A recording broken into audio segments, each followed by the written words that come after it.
spent most of the past 20 years helping families follow Jesus. She's been involved with the Fuller Youth Institute since 2007, and from 2014 to 2019, she was curriculum director for the children's ministry at Willow Creek Community Church in Chicago.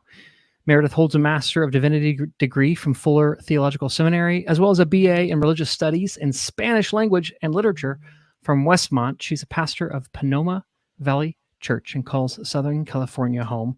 We're chatting with her today about her new book, Woven, Nurturing a Faith Your Kid Doesn't Have to Heal From. That sounds really good, Meredith. I hope so. Welcome to the podcast. Thank you so much for having me. I'm delighted to be with you both. We were chatting before the episode that both Christy and I spent time in and around Willow Creek in the Chicago suburbs ministering. I was a pastor there. Christy taught Bible at a Christian school in the suburbs. And I think many of our listeners will be familiar with Willow Creek. For decades, it's dominated the landscape, right? It's sort of the flagship non-denominational church that everybody aspires to be. How was it like working there, and how did it form and shape the pastor you are today? So it was a really interesting time to work there because it did overlap with everything that went belly up as we began to learn new things about Bill Hybels. Mm-hmm. And that was not our first rodeo. I say my husband and I were both on staff. He's also a pastor. That was not our first time we had been in a megachurch crisis situation. So that felt like we had some helpful experience. And so that piece was weird. Like it just really was. Because it was a situation where you're having to navigate that we have collectively not decided to be honest. Mm-hmm. So that was just really interesting. But that piece sort of aside, from a kid's perspective, it was actually really neat. And I don't know that people would expect that. I think maybe just because of mega church tendencies and whatnot. But when I came on board, there were a lot of staff in the children's ministry team who had been part of Willow's ministry for a very long time. And there were a lot of education professionals in the mix. And so you had this group that collectively had done something remarkable, which was to write children's ministry curriculum that was used by lots and lots of churches. And then they themselves realized that curriculum had stopped working and planned to blow it up and write new stuff. And I got invited to be part of that process alongside them. That's fun. So for the handful of years that I was there, we actually wrote curriculum that I still really enjoy and would be really proud of, in terms of we stopped telling kids what they should do after they've heard the Bible story, and started creating space for them to hear from God and respond to God individually.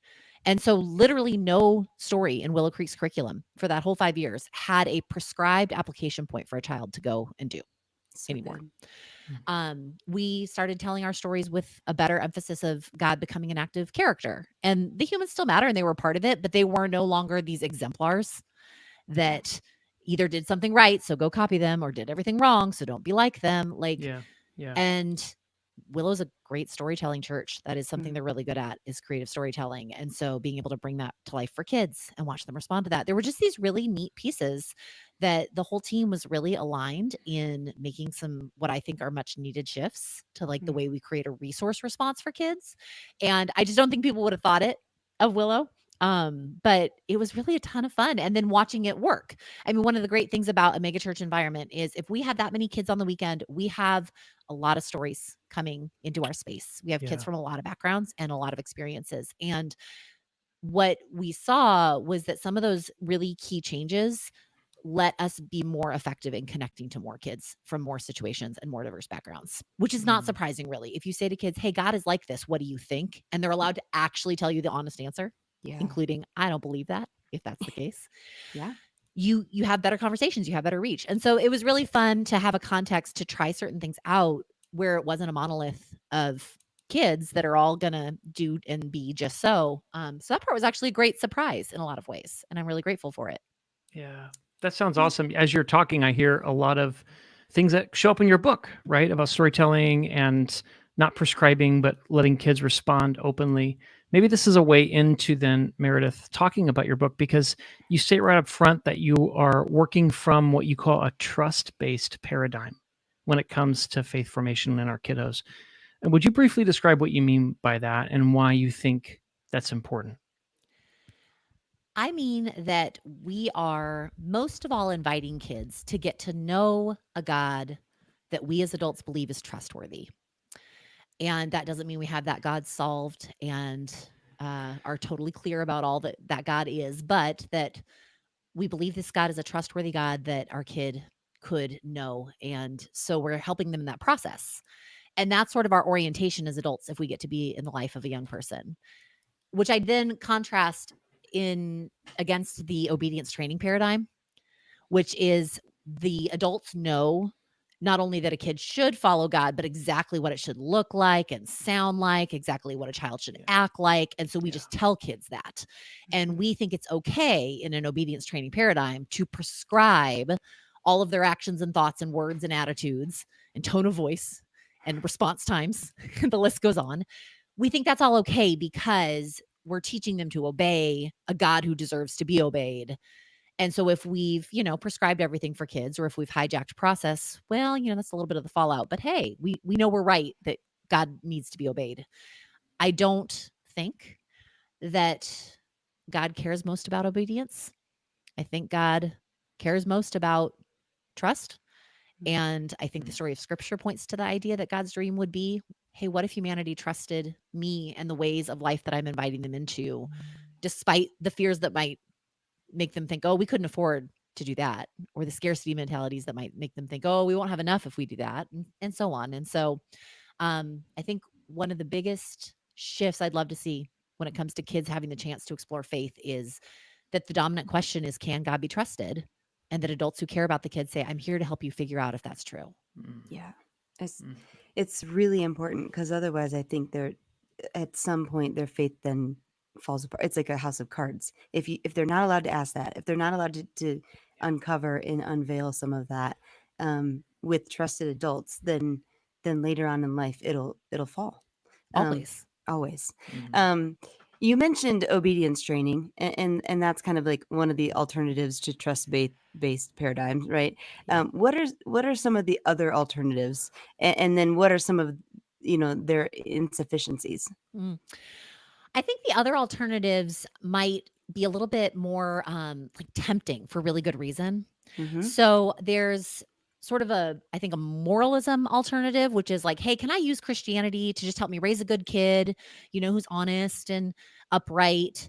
And I get the temptation because, of course, I want a good kid. Like, of course, I want those things to be cultivated. And because my kid's character does matter, I think the weakness comes when that plays out because a lot of times a kid still is given like a list.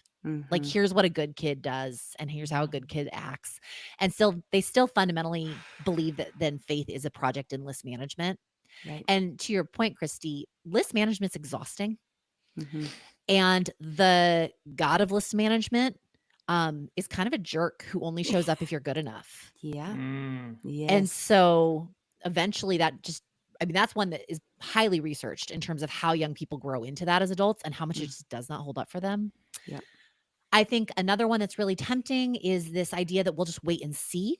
Because when we're adults who are aware of the risk and when we want to respect our child as a whole person who has their own thoughts and opinions, who may not end up where we end up, when we know that there is bad religion in the mix that we would want to help them sort through, then it's like, well, maybe I'll just wait till they're older, till they're more developed, till their brain is more sophisticated, till they can take on more nuance. And again, like such a good impulse within that, like so many good pieces of why.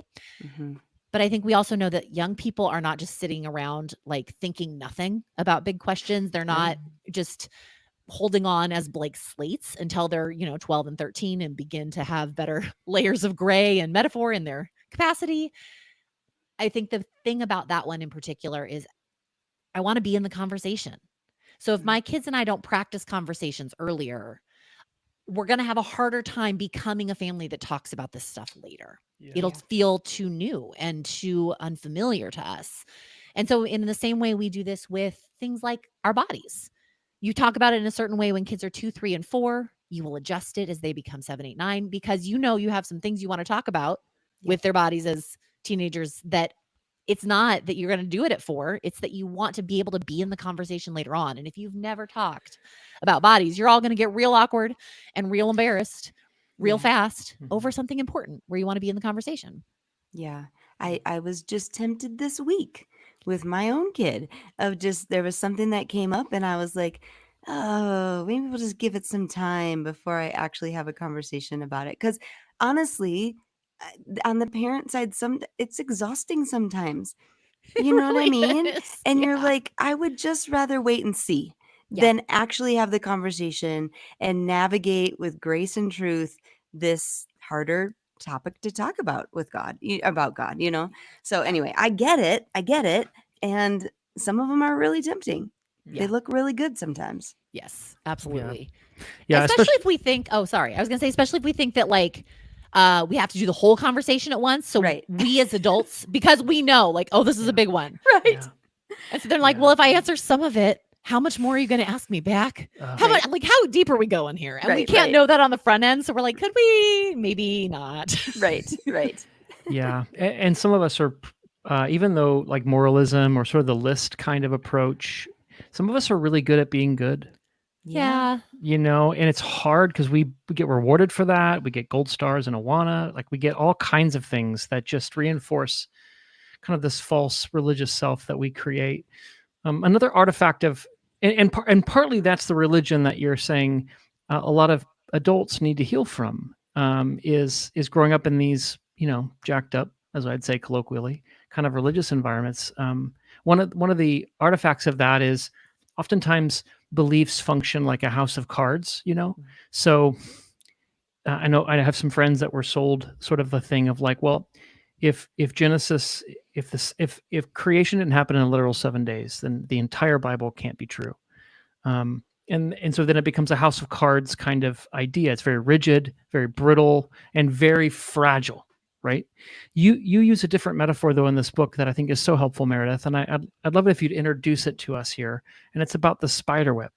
You know, there's an image of beliefs functioning in a more resilient, adaptable, growing and changing way. Um, can you unpack that a bit? Why is that more desirable, maybe? And why did you choose that image?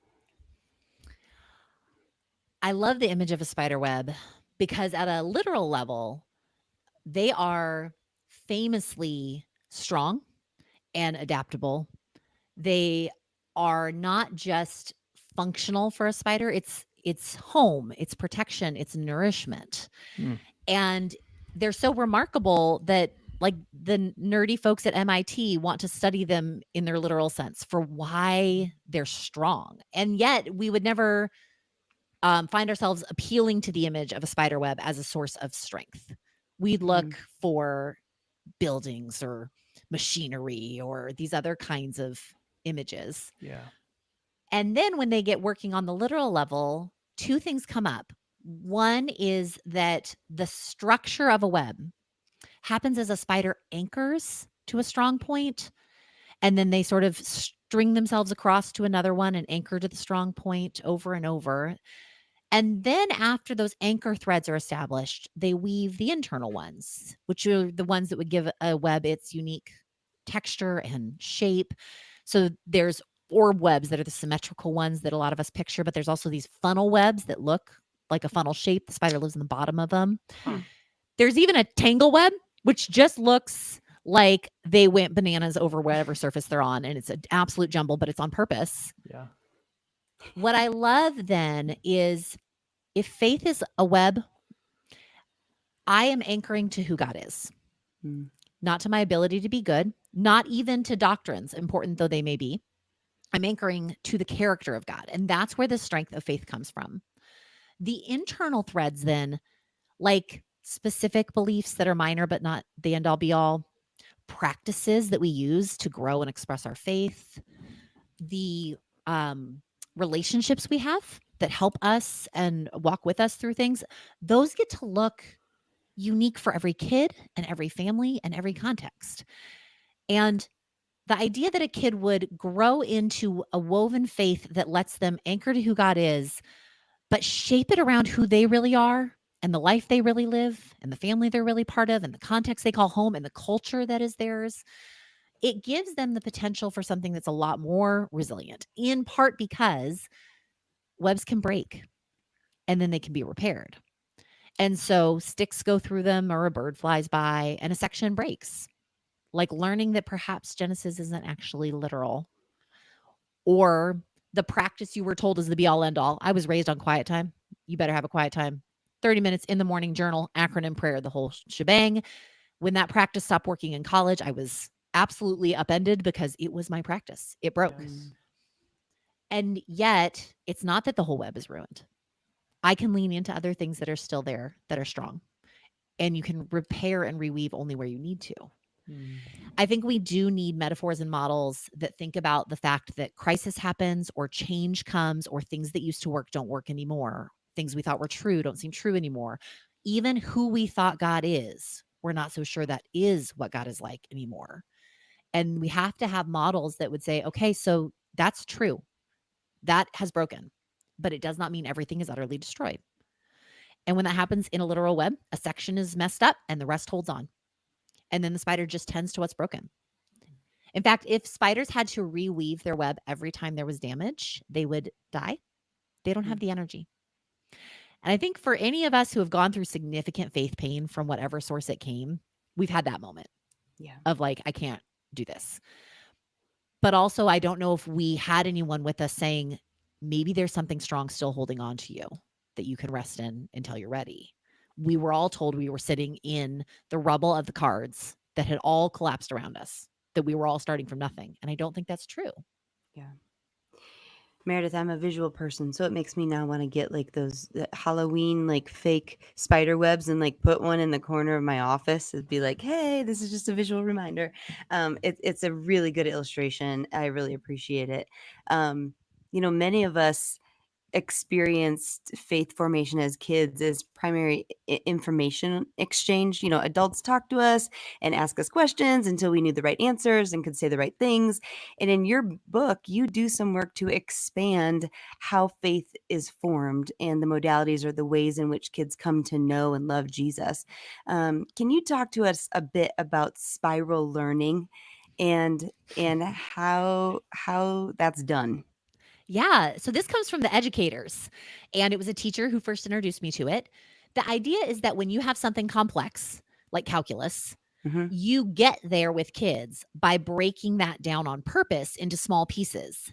And you teach them in really tiny increments, knowing that you're going to come back to the ideas and that you can add complexity and nuance like one piece at a time. And so if you imagine spiraling, around and around in a loop, with my kindergartner, they start counting to 10 and they start playing with the number 10 a lot and they start grouping tens a lot. And that is a piece of getting them from kindergarten to calculus. Right. Bit by bit. Faith is complex. And yet we've treated it like kids can just, know it all by recitation, which is also immensely boring. But the idea that we could instead make it smaller on purpose and go with little pieces that are true, but at our kids' level, or maybe even at our own level. And then we can go around later. We'll talk about it again in the future. We can add some complexity later on. I think that could be true of Bible stories. I might paraphrase a story for a kid, and you and I as adults know, like, there's some more details going on. I'm not keeping them from the truth of the story. Right. I'm going to circle back to it later when they can understand those details or can better take in what they might mean. It might be true of faith practices. Like prayer might begin with a caring adult saying a prayer that just reminds the child how loved they are. And can we pray about other things? Of course. Are there more ways to pray than just someone saying words out loud? Of course. But we will be circling around and around how we develop a prayerful relationship to God over time. We don't need to do it all at once. And so I find both really effective because we don't overwhelm kids, not only with content, but also like flat out amount of time an adult says words at them. Like we talk too much. Yeah, we do. And spiral learning helps us keep it short. It reminds us like we only go for so long. But then I also think it is great for how you take the complexity and the content and all those pieces of faith and just think through like, well, why would I give my kid all of it when I'm going to have plenty of time to do it in pieces? Yeah. As you're even talking, Meredith, I'm noticing there's anxiety in me that will we ever have a chance to talk about this again?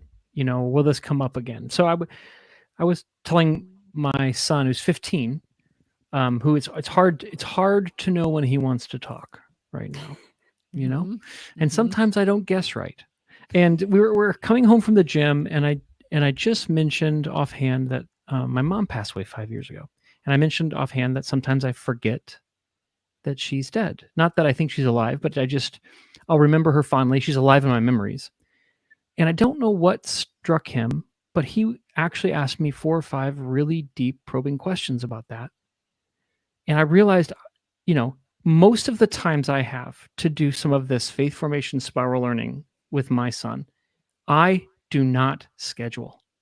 It Yes. is not in my control. It doesn't happen when I'm feeling good and had a good night's sleep and I'm not hungry or hangry or stressed. It just happens. Yeah. It just happens. And so Mhm. I'm noticing in some ways that sometimes my anxiety prevents me from just like not forcing these things, but also then sometimes I'm not ready when they just happen. I don't know. It's just a reflection based upon what you just shared. I don't know if you have any. Do you find that to be true? And how do we then ready ourselves for those kinds of conversations? I think it's quite true. I think that resonates with a lot of the ways other parents talk as well. That what then is great about that is we're trying to create like space and safety that whenever our kid is ready, then we'll be there for them. Not necessarily like because it's our best day or because we've got answers at the ready or anything, but just because relationally there is always space and this is a safe Yeah. thing to do. Yeah. That's more important than content anyway. Anytime your kid goes into a territory where you're like, I don't really know, then you say that and you can always come back to it. So that part, I understand when anyone feels nervous about that piece of readiness, but it really is so fine to just do the, hey, I don't know. And that's a wonderful question. We'll just Mhm. come back. Um, but I also think the one size fits all like kid faith thing where everybody's having a devotion every night at dinner and it comes from a book and like to your point it's on a schedule has Yeah. created this myth that that's like what we're all trying to do. We're all trying to get our family to like get with the program. And we're not. We're trying to Mm. live our regular lives together in ways that are anchored to the love of God and beautifully ordinary. And we're trying to model for our kids what that would mean to just be people who love and follow Jesus Yes. so that our kids have imagination for that, which means even to your point that it was in the car, like that's an actual like researched reality. Most families say that the car is the primary space where they are likely to get into a significant conversation with a young person. And a big part of that has to do with not having to make eye contact with your conversation Mm. partner. It creates more safety. Or the fact that you're trapped. Like, Right? I mean, it's a clue to just like if you wanted to create a little more space, one of the biggest things you could do is look at the vibe in your car and say, like, hey, do we make sure to kind of tuck our devices away? And do we kind of, keep some space in the volume of the way things are happening? Not for every single ride to become some point of deep connection, but just so that it's available. Availability is huge. Yeah.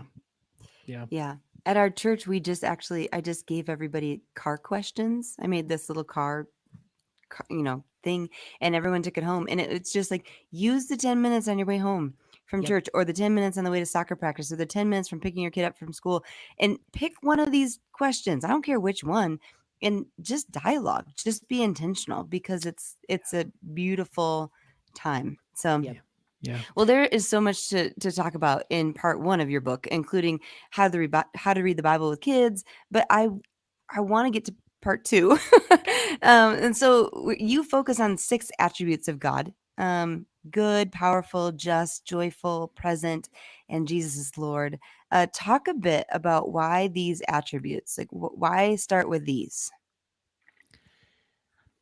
Part of the reason I picked them was that I appreciate the way they sort of hold tension for one another in ways that I think are really helpful. So, kids often picture Jesus being powerful or God being powerful as if God were like a genie.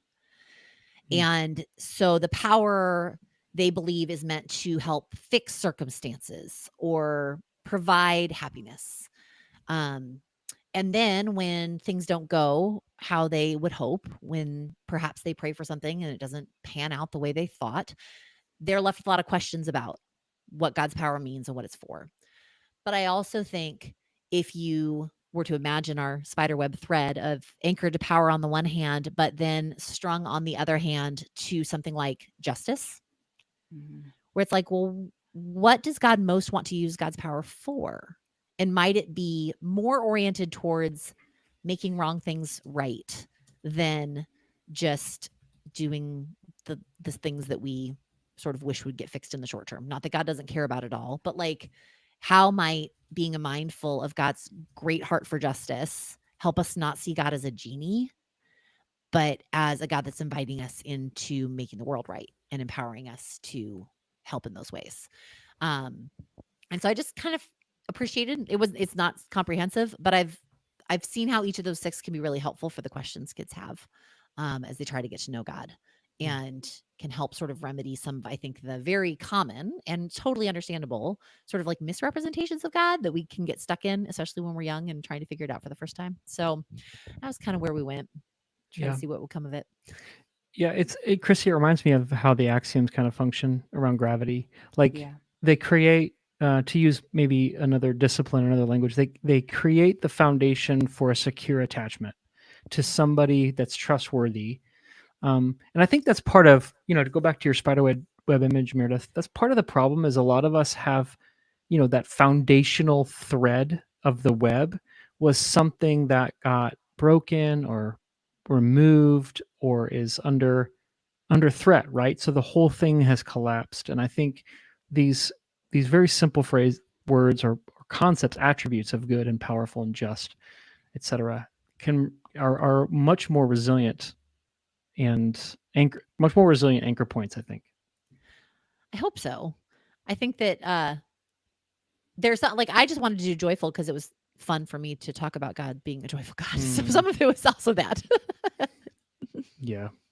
Well, at the end of your book, I think the last chapter is sort of what I hoped it would be, which is essentially like, how would I begin to incorporate all the gleanings from this book and do this or discern how to apply this, right?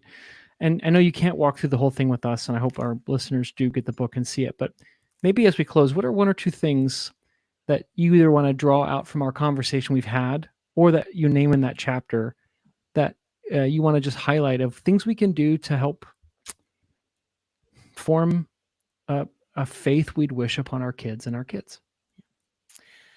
So if what we're getting to do is be a family that sort of weaves a web of faith that's all our own, right? That's anchored to who God is, but then totally uniquely shaped to who we are. There are kind of 4 big themes that come up for how that takes shape. It has a lot to do with the rituals and traditions we would have, things that get repeated, the experiences that we get to be part of, which might be less frequent, but they're important. Things like I had the experience of being part of a faith community, or the experience of being involved in working for justice. Relationships that young people just need more than their nuclear family around them as they figure this out, and the chance to explore scripture. So those are like the big 4. But the way those 4 get expressed, there's like 100 beautiful ways to do that are helpful to a young person.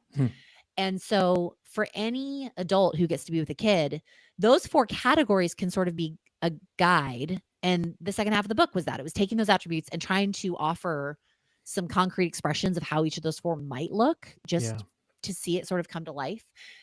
I think that what you could start with is simply, and this is the process we name in the chapter, like you name, like for realsy, what's true about like your family and the season you're in. Like, who are y'all? Not who you think you're supposed to be a good Christian family, or what you were told you're supposed to be, or what you were raised in, but like what's true? How much sleep you actually get, and how many diapers are you changing? How many shuttle runs are you taking your teenager on as they get from here, there, and the other place? Like, what's real? Let's name that. I think also naming options, that you don't have to do the one size fits all that you maybe were told is all there is to being a good Christian parent. You have a lot of options. So just name the ones that sound like the most fun, or sound like the ones your kid would most resonate with. Yeah. And then you narrow that down to just a couple, because you don't want to get into this idea of doing like extreme makeover family edition, where it's like, well, now we're going to, just totally bring all the faith stuff in. Pick like a couple.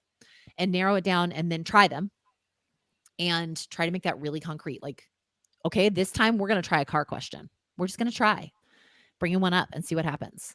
Or we're going to try getting connected with a nonprofit and doing one day in the morning, and we're just going to see what happens.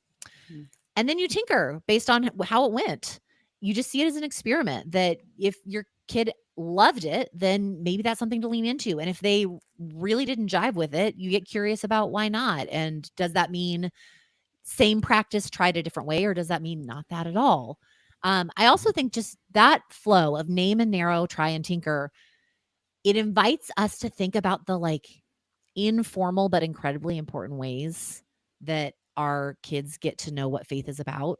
I don't know that we're always giving ourselves as much credit as we should for the stuff we're already doing Mm. and the Yeah. ways that we are already bringing this to life. Yeah. When we are creating family warmth and connection, that is actually a faith building element, whether or not we're talking about faith kinds of things, because any warm family is going to have a better way to explore this kind of stuff, be in conversation together, and so on. And so I think it's also a process that lets you notice what's already working Yeah. and not think you've got to like start it all over from scratch. Yeah. And it also lets you avoid the stuff where you're like, I could do this if I just didn't have to do this one thing. Then don't do that one thing. Yeah. Yeah. Yeah. Name a different option. Try a different option. That's so good. I hear freedom in that. And I hear permission to be creative and experiment. I mean, the tinker word is really important. Most of us who listen to Christian podcasts and think about faith formation in our kids, we take it so seriously. And I think the permission and freedom of a joyful God who's present and good to applaud even B- efforts, because he's bigger than our B-. Thank you, Meredith. The book again is called Woven: Nurturing a Faith Your Kid Doesn't Have to Heal From. I appreciate you being with us today and chatting about this a bit. Yeah, thank you for having me.